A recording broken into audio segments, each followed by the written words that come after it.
Hello friends, मैं धीरज। आप सभी को हमारे यूट्यूब चैनल धीरज स्टडी 2 में स्वागत है। आज हम फिर से क्रेश कोर्स का 12th हिंदी 50 मार्क्स का ऑब्जेक्टिव क्वेश्चंस एंड आंसर लेकर आए हैं, जो कि ठिठुरता हुआ गणतंत्र का है। ठीक है, तो इसमें हम गद्य खंड पर बात करेंगे, ठिठुरता हुआ गणतंत्र, और जो most important objective questions and answer हैं। तो इसमें जो ठिठुरता हुआ गणतंत्र है वह हरिशंकर परसाई, अर्थात जो लेखक है हरिशंकर परसाई। तो हम इस पे बात करने वाले हैं ऑब्जेक्टिव क्वेश्चंस। हम जितने भी हिंदी चैप्टर का हम जितने भी, चाहे पद्य खंड का हो या गद्य खंड का, और ये गद्य खंड का लास्ट वीडियो है, और हिंदी का जितने भी चैप्टर है सभी चैप्टर का हम क्वेश्चंस एंड आंसर करवा दिए हुए हैं वो ऑब्जेक्टिव का। उसके बाद हम सब्जेक्टिव को लेकर चलेंगे और उसके साथ साथ हिंदी व्याकरण को। तो हमारा हिंदी चैप्टर 50 मार्क्स का ख़त्म हो जाएगा, और ये सब सभी करवा रहे हैं वहाँ 12th 2020 एग्ज़ाम के लिए करवा रहे हैं। और जो हम क्रेश कोर्स 15 तारीख से स्टार्ट किए हुए थे, 15 दिसंबर से किए हुए थे स्टार्ट। ठीक है, तो आप लोग टेंशन न लीजिए। 15 नवंबर से स्टार्ट किए हुए थे, तो आप लोग टेंशन नहीं लीजिए। जितने भी सब्जेक्ट है सभी सब्जेक्ट को हम कंप्लीट करवाते ही जा रहे हैं। और जो अभी तक कंप्लीट वीडियो नहीं देख रहे मेरा, तो आप पहले सभी जितने करवा दिए सभी का लिंक डिस्क्रिप्शन बॉक्स में आप वहां से देख लीजिए। और यही बात बताना आप लोगों से चाहूँगा कि हिंदी हम सभी चैप्टर का करवा दिए हुए हैं। नहीं देखे हैं तो सभी चैप्टर का हिंदी कम से कम देख लीजिए। आप एग्ज़ाम में जाइएगा तो कम से कम देखे रहिएगा, तो वहाँ कैसा भी प्रश्न आवे तो वहाँ से आप जवाब ज़रूर दे दीजिएगा। ठीक है, तो ज़रूर देख लीजिए, क्योंकि आपको कॉपी किताब लेके बैठने की ज़रूरत नहीं है। वह एक बार देख लीजिएगा तो आपको समझ में आ जाएगा। तो चलते हम ज़्यादा आप लोगों को टाइम नहीं लेना, क्योंकि आप लोगों के पास भी बहुत ज़्यादा कम टाइम नहीं है, और मेरे पास भी टाइम नहीं है, क्योंकि आप लोगों को पढ़ाना पड़ता है, इसके लिए हमें तैयारी करना पड़ता है। तो चलते हम प्रश्न संख्या 1 पर आएंगे। पहला प्रश्न क्या बोल रहा है? पहला प्रश्न बोल रहा है कि ठिठुरता हुआ गणतंत्र शीर्षक व्यंग्य के लेखक है। ठिठुरता हुआ गणतंत्र शीर्षक व्यंग्य रचना के लेखक है, तो कौन है? तो ये हरिशंकर परसाई। ठीक है, ऑप्शन डी होगा। ठिठुरता हुआ गणतंत्र के लेखक कौन है? तो हरिशंकर परसाई, ऑप्शन डी होगा। चलते हैं दूसरा नंबर प्रश्न क्या बोला?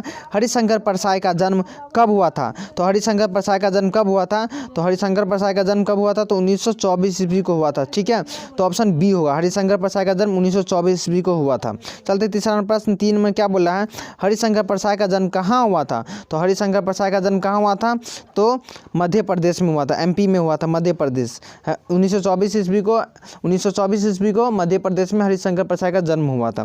चलते चौथा नंबर प्रश्न 4 में क्या बोला? हरिशंकर परसाई जी ने शिक्षा कहाँ तक हुई थी, मतलब कहाँ तक शिक्षा की हुई थी? तो हरिशंकर परसाई की शिक्षा एमए तक, बस एमए क्लास पढ़ के छोड़ दिए थे। ठीक है, तो हरिशंकर परसाई जी की शिक्षा एमए तक हुई थी। 5वां नंबर प्रश्न क्या 5 में क्या बोला? ठिठुरता हुआ गणतंत्र। ठिठुरता हुआ गणतंत्र किस विद्या की रचना है? तो ठिठुरता हुआ गणतंत्र किस विद्या की रचना है? तो यहाँ पर निबंध भी है और व्यंग्य भी है। व्यंग्य का ऑप्शन होता है कि हंसी मजाक। ठीक है, तो निबंध और व्यंग्य भी है, तो याद रखिएगा। ऑप्शन 5 का ऑप्शन सी होगा, निबंध और व्यंग्य दोनों। 6 में क्या बोल रहा है? किस प्रकार की विद्या में हरिशंकर परसाई ने लेखनी चलाई है? किस प्रकार की विद्या में हरिशंकर परसाई ने लेखनी चलाई है? तो 6 का ऑप्शन ए ही होगा, व्यंग्य लेखक में। व्यंग्य लेखक मतलब जो ठिठुरता हुआ गणतंत्र है, तो इसमें हरिशंकर परसाई जी चौथा बार जाते हैं जो गणतंत्र दिवस मनाने के लिए दिल्ली के लाल किला पे, और वहाँ पे अपने कुछ आदमियों के साथ हंसी मजाक भी करते हैं। ठीक है, तो हंसी मजाक जो इसमें बोला गया वही चीज़ लिखे हैं व्यंग्य लेखन। तो किस प्रकार की विद्या में हरिशंकर परसाई ने लेखनी चलाई है? तो व्यंग्य लेखन।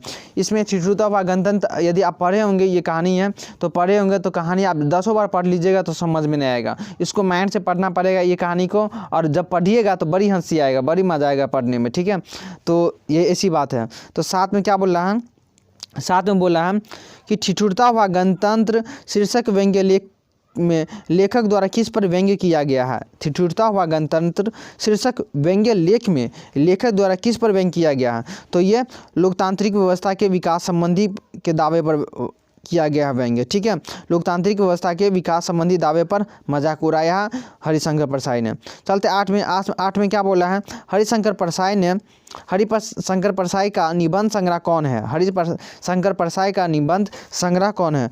तो इसमें ये पंगडियों का जमाना, ये हरिशंकर परसाई का निबंध संग्रह है। ठीक है, तो 8 का क्या होगा, 8 का ऑप्शन बी होगा, पंगडियों का जमाना। 9 नंबर प्रश्न क्या 9 में बोल रहा है, गणतंत्र दिवस के अवसर पर राज्यों की ओर से दिखाए जाने वाली झांकियाँ क्या सिद्ध करती हैं? तो क्या सिद्ध करती हैं? तो राज्य के विकास को और राज्य की श्रेष्ठता को। तो 9 का क्या होगा, 9 का ये राज्य के विकास को और राज्य की श्रेष्ठता को जो झांकियाँ दिल्ली में निकलती है गणतंत्रता दिवस में, स्वतंत्रता दिवस में, तो इसमें सभी राज्य अपना अपना झांकियाँ निकालती है। ठीक है, तो वह राज्य के विकास और श्रेष्ठता को बताता है। चलते 10 नंबर प्रश्न। 10 में क्या बोल रहा है, 10 नंबर प्रश्न। 10 में जाने से पहले आपसे एक बात और ज़रूरी कहूँगा, जो हमारे चैनल पर न्यू हो वो हमारे चैनल को सब्सक्राइब कर लीजिए, और जो पहले से सब्सक्राइब किए हूँ उसको दिल से धन्यवाद। और यदि आप इसका PDF लेना चाहते हैं सभी सब्जेक्ट का और हिंदी का, जितने भी PDF हम सभी को PDF देते हैं, वह भी फ्री में देते हैं। तो आप PDF लेना चाहते हैं, उसके लिए व्हाट्सएप ग्रुप में मेरा ज्वाइन होना होगा, और व्हाट्सएप ग्रुप में ज्वाइन होने के लिए डिस्क्रिप्शन बॉक्स में लिंक दिया हुआ, आप वहां से ज्वाइन हो सकते हैं। और जितने भी सब्जेक्ट पढ़ा हैं वो सभी का लिंक डिस्क्रिप्शन बॉक्स में है, अपने सब्जेक्ट के अनुसार लिंक को खोज कर और वह पढ़ सकते हैं। और तो चलते हैं 10 नंबर प्रश्न। 10 में क्या बोल रहा है, जो हिंदी के प्रतिबंध व्यंग्यकार के रूप में खालिस्तान अद्वितीय माने जाते हैं। हिंदी के प्रतिबंध व्यंग्यकार के रूप में खालिस्तान अद्वितीय माने जाते हैं। तो क्या होगा 10 का, ये हरिशंकर परसाई हिंदी के प्रतिबंध व्यंग्यकार के रूप में हरिशंकर परसाई अद्वितीय माने जाते हैं। ठीक है, तो ये 10 का ऑप्शन बी होगा, हरिशंकर परसाई व्यंग्यकार के रूप में सबसे फेमस है अभी भी हरिशंकर परसाई। चलते 11 का। 11 में क्या बोला है, लेखक ने दिल्ली में कितनी बार जाकर गणतंत्र दिवस का जलवा देखा है? दिल्ली में लेखक ने दिल्ली में कितनी बार जाकर गणतंत्र दिवस का जलवा देखा है? तो 4 बार, और ये चौथा बार जब गए थे तभी ये ठिठुरता व गणतंत्र के बारे में व्यंग्य लिखे थे। ठीक है, तो 4 का ऑप्शन सी हो, 11 का ऑप्शन सी होगा। 12 में क्या बोला है, स्वतंत्रता दिवस भींगता है। स्वतंत्रता दिवस भींगता, भाई गणतंत्रता दिवस क्या होता है, तो ठिठुरता है। ठीक है, तो यदि आप स्वतंत्रता दिवस में देखते हैं होंगे, जब भी आप 15 अगस्त मनाने के लिए गए होंगे या मनाते हैं, तो थोड़ा न थोड़ा ज़रूर बारिश होता है। ठीक है, तो स्वतंत्रता दिवस में बारिश होता है, लेकिन गणतंत्रता दिवस 26 जनवरी में ठंडा पड़ता ही है और ठिठुरता मतलब ठिठुराता है। ठीक है, तो स्वतंत्रता दिवस भिंगाता है, वही गणतंत्रता दिवस ठिठुरता है। चलते 13 प्रश्न। 13 में क्या बोला है, जो खाली स्थान बड़े चालाक थे, जो भर बरसात में देश को स्वतंत्र किए। मतलब डैश बड़े, मतलब खाली स्थान ये उसको भरना है। तो इसमें क्या होगा, गांधी जी बड़े चालाक थे या क्रांतिकारी या अंग्रेज या कांग्रेसी? तो जी नहीं, 13 का होगा ऑप्शन सी, अंग्रेज बड़े चालाक थे जो भर बरसात में देश को स्वतंत्र किए। वे मतलब हंसी मजाक करते हुए बोल रहे हैं, व्यंग्य कर रहे हैं। ठीक है, ये हरिशंकर परसाई, तो वही चीज़ लिखा हुआ है। तो ठिठुरता व गणतंत्र में बोला गया है कि उसमें अंग्रेज बड़े चालाक थे जो भर बरसात में देश को स्वतंत्र किए। ठीक है, तो 13 का ऑप्शन सी होगा। 14 नंबर प्रश्न क्या बोला है, 26 जनवरी के पहले उस पर खालिस्तान पड़ जाती है। तो क्या पड़ जाती है, 26 जनवरी के पहले ही बर्फ़ पड़ जाती है। ठीक है, 26 जनवरी के पहले उस पर बर्फ़ पड़ जाती है। तो 14 का ऑप्शन बी होगा। 15 नंबर प्रश्न। 15 में क्या बोल रहा है, जो खालिस्तान कोई बच्चा तो नहीं जो आंतरिक की कोख में अटका है। मतलब हंसी मजाक व्यंग करते हुए बोल रहे हैं कि क्या होगा पहले इसमें, तो कोई गणतंत्र नहीं, इसका होगा 15, कोई बच्चा तो नहीं जो अंतरिक्ष की कोख में जाकर अटका है। तो इसमें गणतंत्र तो हाँ, गणतंत्र कोई बच्चा तो नहीं जो अंतरिक्ष की कोख में बैठा हुआ है। ठीक है, तो 15 का क्या होगा, सी।